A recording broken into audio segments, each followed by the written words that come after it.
Hey, good afternoon, everybody. It is August 16th, 2025. We are in the New Testament book of Mark. We're going to read chapter 13 today. We're going to start with Jesus predicting the destruction of the temple and talking about the end times and his second coming, the tribulation, the judgment. Talking about the abomination of desolation that's spoken of in Daniel, says you're going to see that. Mark says, hey, let the reader understand he was writing to Gentiles, so if they want to understand what's going on, they have to read Daniel, essentially what that's telling us.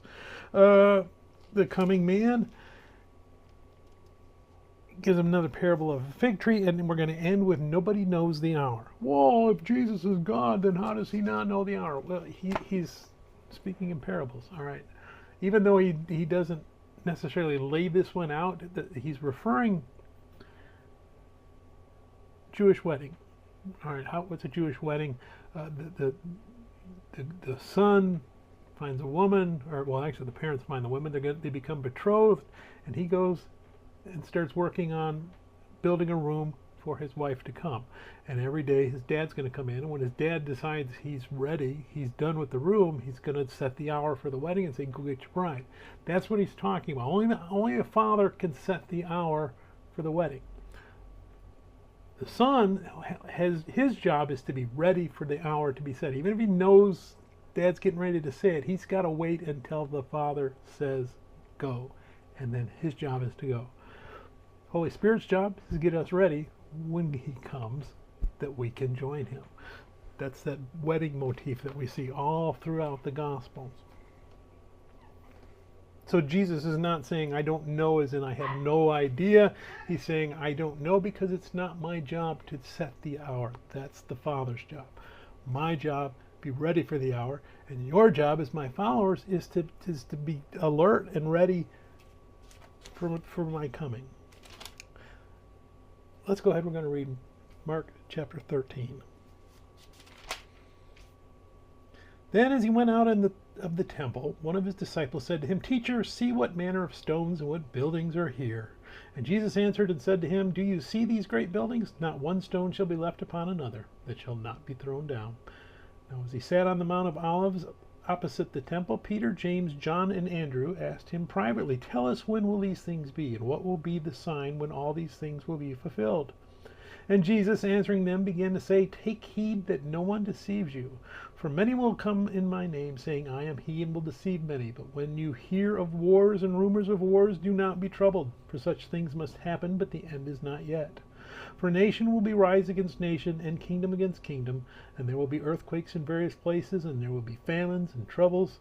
These are the beginnings of sorrows. But watch out for yourselves, for they will deliver you up to councils, and you will be beaten in the synagogues. You will be brought before rulers and kings for my sake, for a testimony to them. And the gospel must first be preached to all the nations.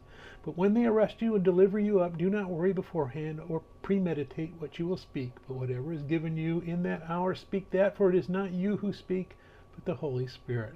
Now brother will betray brother to death, and a father his child, and children will rise up against parents and cause them to be put to death, and you will be hated by all for my name's sake. But he who endures to the end shall be saved. So when you see the abomination of desolation spoken of by Daniel the prophet standing where it ought not, let the reader understand, and let those who are in Judea flee to the mountains.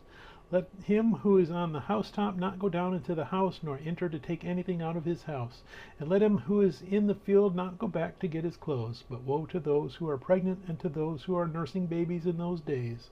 And pray that your flight may not be in winter, for in those days there will be tribulation such as has not been seen since the beginning of creation, which God created until this time, nor ever shall be.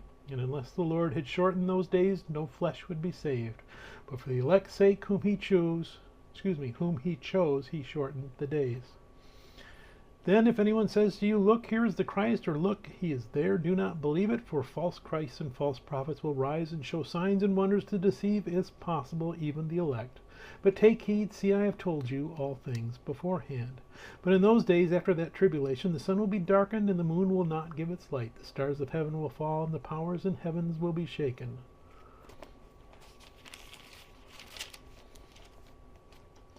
Then they will see the Son of Man coming in the clouds with great power and glory, and then he will send his angels, gather together his elect from the four winds, from the farthest part of the earth to the farthest part of heaven. Now learn this parable from the fig tree. When its branch has already become tender and puts forth leaves, you know that summer is near. So you also, when you see these things happening, know that it is near, at the doors. Assuredly, I say to you, this generation will by no means pass away till all these things take place. Heaven and earth will pass away, but my words will by no means pass away. But of that day and hour no one knows, not even the angels in heaven, nor the Son, but only the Father. Take heed, watch and pray, for you do not know when the time is. It is like a man going to a far country who left his house and gave authority to his servants and to each his work, and commanded the doorkeeper to watch. Watch, therefore, for you do not know when the master of the house is coming, in the evening, at midnight, at the crowing of the rooster, or in the morning, lest coming suddenly he find you sleeping. And what I say to you, I say to all, watch. May God bless reading his word, and God bless you. Bye.